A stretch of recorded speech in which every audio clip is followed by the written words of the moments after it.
Next আমরা সিস্টেমের যে বিভিন্ন শ্রেণীবিভাগ শক্তি এবং বস্তুকণার আদান প্রদানের উপর ভিত্তিতে রচিত সেটা দেখব। ঠিক আছে, অ্যাকচুয়ালি সিস্টেমকে তার আরো কতগুলো ভাবে ভাগ করা যায়। সেটাকে একটাকে বলা হয় সমসত্ব সিস্টেম। আচ্ছা, তার আগে এটা বলে দিই, সিস্টেমকে সেই সিস্টেমটার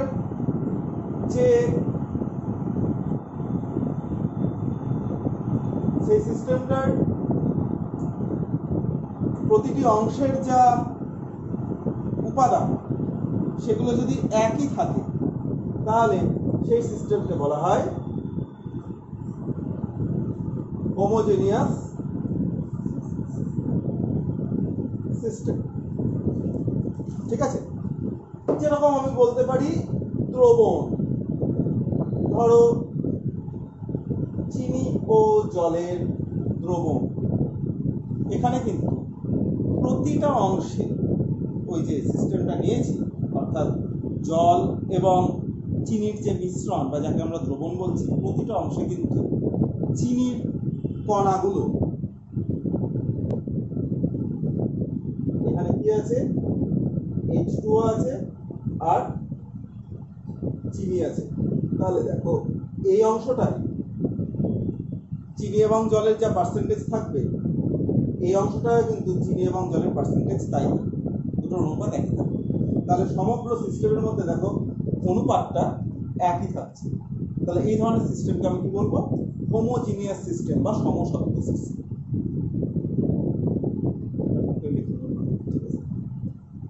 আর একটি হচ্ছে হেটেরোজিনিয়াস সিস্টেম, যেখানে প্রতিটি অংশের অনুপাত এক হয় না। যেরকম ধরো জল, বালি, এখানে বুঝতেই পারছো জল এবং বালির যদি আমি কোনো সিস্টেম নিই তাহলে প্রতিটি অংশে বালির কণাগুলো এক থাকবে। তাহলে দেখা যাচ্ছে যে জল ও বালির মিশ্রণ যদি নিই তাহলে জল ও বালির অনুপাত উপরি অংশে যতটা থাকবে সেখানে বালির অনুপাত কম থাকবে, জলের অনুপাত বেশি থাকবে, কিন্তু নিচের অংশে কি হবে, বালির অনুপাত বেশি থাকবে, জলের অনুপাত কম থাকবে। তাহলে এখানে আমি কি দেখছি, আমি যদি দুটোকে পাশাপাশি দাঁড় করাই, যেখানে আমি জল এবং চিনি নিয়েছি এবং জল এবং বালি নিয়েছি, তাহলে তোমরা বুঝতে পারছো যে কেন এটাকে আমি অসমসত্ব সিস্টেম বা হেটেরোজিনিয়াস সিস্টেম বলছি আর কেন এটাকে হোমোজিনিয়াস সিস্টেম বলছি। এখানে সিস্টেমের প্রতিটি অংশে যে উপাদানগুলো আছে তাদের অনুপাত সমান, আর এখানে কিন্তু প্রতিটি অংশে এই সিস্টেমটি যে উপাদান দ্বারা গঠিত তাদের অনুপাত কিন্তু সমান নয়। তাহলে একটাকে হোমোজিনিয়াস, একটাকে হেটেরোজিনিয়াস সিস্টেম বলা হয়। এই একই জিনিস আমি তেল জল দিয়েও বলতে পারি, জল এবং তেলের মিশ্রণ দিয়েও কিন্তু একই জিনিস বলা যায়। আর এখানে যে শুধু চিনি হবে তাই নয়, যে কোনো দ্রবণ হচ্ছে কিন্তু একটি সমসত্ব মিশ্রণ বা সমসত্ব সিস্টেম। ঠিক আছে, নেক্সট যেটা ইম্পর্টেন্ট, আমরা এবার যেটাকে ভাগ করব on the basis of exchange of matter and energy, শক্তি এবং বস্তুকণার আদান প্রদান দিয়ে এবার আমরা বিচার করব। প্রথম সেটা হচ্ছে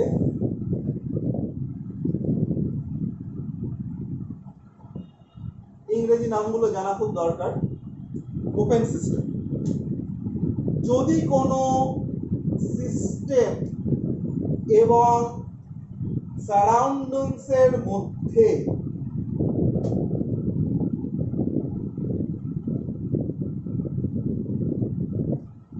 বস্তু কণা, ঠিক আছে, অর্থাৎ ম্যাটারকে বাংলায় বলে বস্তু কণা, এবং এনার্জির উপরই আদান প্রদান ঘটে, তবে আমরা তাকে বলবো ওপেন সিস্টেম বা মুক্ত সিস্টেম। এখানে আদান প্রদান বলতে এটাই বোঝায় সিস্টেম থেকে সারাউন্ডিংসে ম্যাটার এবং এনার্জি দুটোই যাবে, আবার ভাইস ভার্সা সারাউন্ডিংস থেকে সিস্টেমেও ম্যাটার এবং এনার্জি দুটোই আসবে। এটাকে আমরা ওপেন সিস্টেম বলবো। পরে আমি বাস্তব উদাহরণ দিয়ে যখন বোঝাবো তখন দেখবে আরো সোজা হবে। নেক্সট হচ্ছে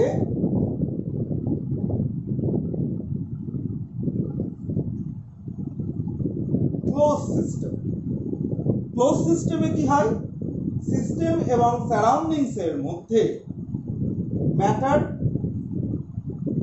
এর কোনো আদান প্রদান হয় না, কিন্তু এনার্জির বা শক্তির আদান প্রদান ঘটে। ঠিক আছে, ম্যাটারের বা বস্তু কণার কোনো আদান প্রদান হয় না, কিন্তু শক্তির আদান প্রদান ঘটে। তাকে কি বলবো, ক্লোজ সিস্টেম, বাংলায় বলবো বদ্ধ সিস্টেম।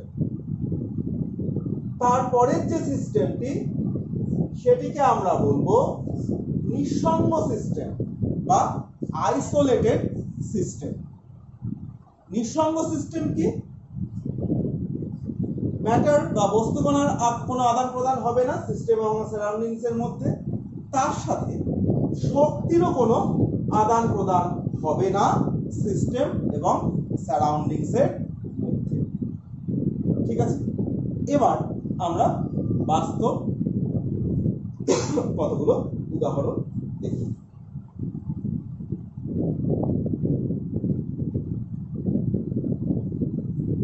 ধরা যাক একটি বিকারে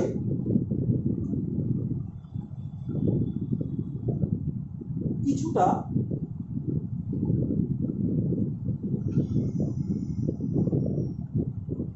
ফুটন্ত জল নেওয়া হবে, জলটা ফুটছে সেই অবস্থা। এবার ফুটন্ত জল মানে সেটা বাষ্পে পরিণত হবে। ও তার আগে বলে দিই যে সিস্টেমটা কোনটা আমাদের, এই বিকার যুক্ত ফুটন্ত জল, এটাকেই আমি বলবো সিস্টেম। আর এর চারিপাশে যা আছে সেটাকে আমরা বলবো সারাউন্ডিং, তাই তো। এবার এই ফুটন্ত জল থেকে এখানে জলীয়, এখানে H2O লিকুইড স্টেটে আছে। এবার ফুটন্ত জল মানে কি উৎপন্ন হচ্ছে, বাষ্প। এই বাষ্পটা কোথায় চলে যাচ্ছে, এই বাষ্পটা দেখো সারাউন্ডিংসে চলে যাচ্ছে। তাহলে বাষ্প যখন যাচ্ছে, একটা H2O কণা কি দুটো H2O কণা কি হাজারটা H2O কণা যখন বাষ্প আকারে চলে যাচ্ছে, তখন সেটা কিন্তু সিস্টেমের মধ্যে আসছে না। তাহলে এখানে আমি কিন্তু নিশ্চিতভাবে বলতে পারি যে বস্তু কণা বা ম্যাটারের আদান প্রদান ঘটছে। ঠিক আছে, এখানে প্রদান হচ্ছে, অন্য কোনো এক্সাম্পল নিলে হয়তো সেখানে আদানও ঘটবে। ঠিক আছে, এখানে যাচ্ছে, অন্য কোনো হয়তো আসতেও পারে। এইবার এখানে যদি ধরো কেউ তার নিজের হাত নিয়ে আসে, সিস্টেম অর্থাৎ এই কাঁচের গায়ে ঠেকাবে না, কিন্তু তার পাশে নিয়ে আসবে, তাহলে এই হাতটিতে সে তাপ অনুভব করবে। এই হাতটি কোথায় আছে, নিশ্চয়ই সিস্টেমের মধ্যে নেই। এই হাতটি সারাউন্ডিংসেরই একটি অংশ ধরে নেওয়া যেতে পারে। তাহলে হাতটিতে যখন তাপ অনুভব করছে, তখন আমি কি বলতে পারি যে এই সিস্টেম থেকে কিছুটা তাপীয় শক্তি হাত গ্রহণ করছে। তার মানে কি, সিস্টেম থেকে কিছুটা তাপ শক্তি, কিছুটা তাপ শক্তি হাতে আসছে, তাই জন্যই কিন্তু হাতটি উষ্ণ হচ্ছে। তাহলে এখানে আমরা কি দেখলাম?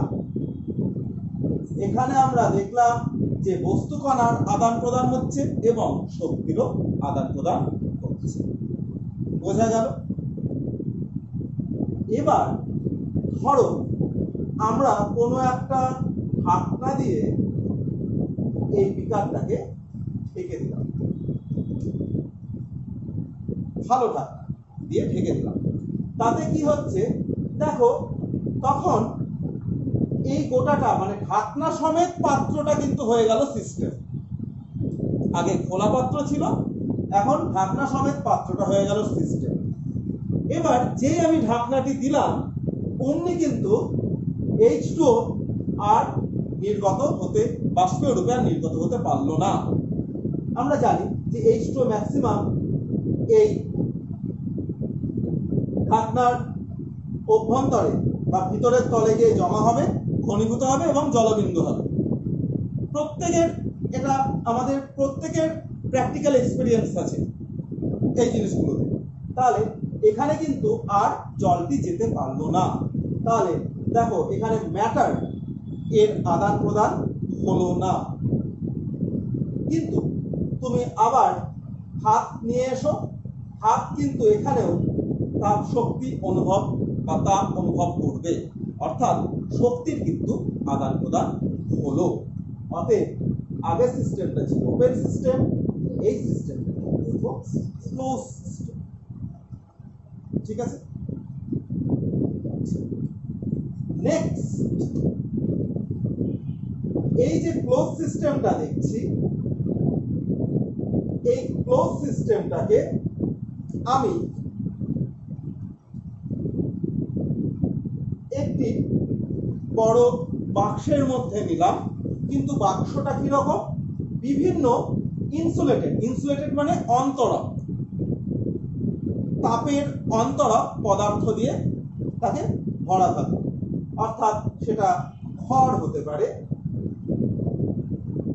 তুলো হতে পারে, ঠিক আছে, বিভিন্ন ইনসুলেটর। কার ইনসুলেটর? হিট ইনসুলেটর দিয়ে আমি এটাকে প্যাকিং করে দিলাম।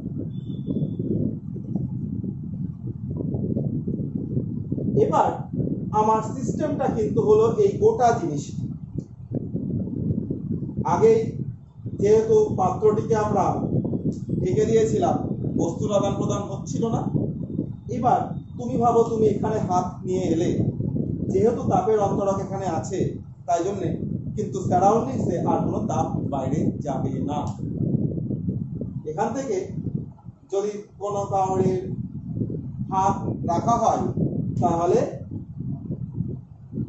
তাপ অনুভব হবে না। তার মানে আমি কি বলতে পারছি? কোনো তাপ শক্তি এখান থেকে এই হাতে অর্থাৎ সারাউন্ডিংসে আসছে না, কারণ হাত আমি সারাউন্ডিংসে রেখেছি, সুতরাং হাতটাও আমার সারাউন্ডিংসের একটি অংশ। ঠিক আছে? তাহলে এইটা তখন হয়ে গেল আইসোলেটেড সিস্টেম। বোঝা গেল? এই যে মেকানিজমটা, এই মেকানিজমটা যে কোনো থার্মোফ্লাস্কে ব্যবহার করা হয়। থার্মোফ্লাস্ক হচ্ছে এমন একটা জিনিস যেখানে তুমি গরম কোনো দ্রাবক যদি রাখো তাহলে সেটা গরমই থাকবে, বা ঠান্ডা কোনো দ্রাবক যদি রাখো তাহলে ঠান্ডাই থাকবে। অর্থাৎ যে টেম্পারেচারে রাখছো সেই টেম্পারেচারেই সেটা থাকবে। এবার একটা জিনিস কিন্তু মনে রাখা খুব দরকার, কোন সিস্টেম 100% আইসোলেটেড সিস্টেম এটা প্র্যাকটিক্যালি হয় না। আমাদের নিজেদের প্র্যাকটিক্যাল অভিজ্ঞতা আছে, প্রত্যেকে আমরা থার্মোফ্লাস্ক ব্যবহার করেছি এবং দেখা যায় যে একটা থার্মোফ্লাস্কে হয়তো সেটা 4 ঘন্টা কি 6 ঘন্টা কোনো গরম জল রাখলে গরম থাকে, তারপরে কিন্তু দীর্ঘক্ষণ পর যদি সেই জলটাকে বার করা হয় তখন সেটা কিন্তু ঠান্ডা হয়ে যায়। তার মানে আমরা কি বলতে পারছি, ঠান্ডা কেন হচ্ছে? নিশ্চয়ই কিছু পরিমাণ তাপ বেরিয়ে যাচ্ছে, ঠিক আছে। সুতরাং এটা যদি 100%, ওই ফ্লাক্সটি যদি 100%, থার্মোফ্লাক্সটি যদি 100% আইসোলেটেড হতো, তাহলে যতক্ষণ না আমি সেটাকে খুলছি আদি অনন্তকাল ধরে সেই জলটি আমি যেটা টেম্পারেচারে, ধরো জলটি আমি 80 ডিগ্রি সেন্টিগ্রেডে রেখেছি, যদি 100% আইসোলেটেড হতো, তাহলে কেউ যদি 10 বছর পরেও জলটিকে বার করে, তাহলে সেটি 80 ডিগ্রি সেন্টিগ্রেডই থাকবে। সেটি যখন হয় না, তখন আমি বলতে পারি 100% isolated system theoretically possible, practically impossible, ঠিক আছে। আমরা তার কাছাকাছি যেতে পারি।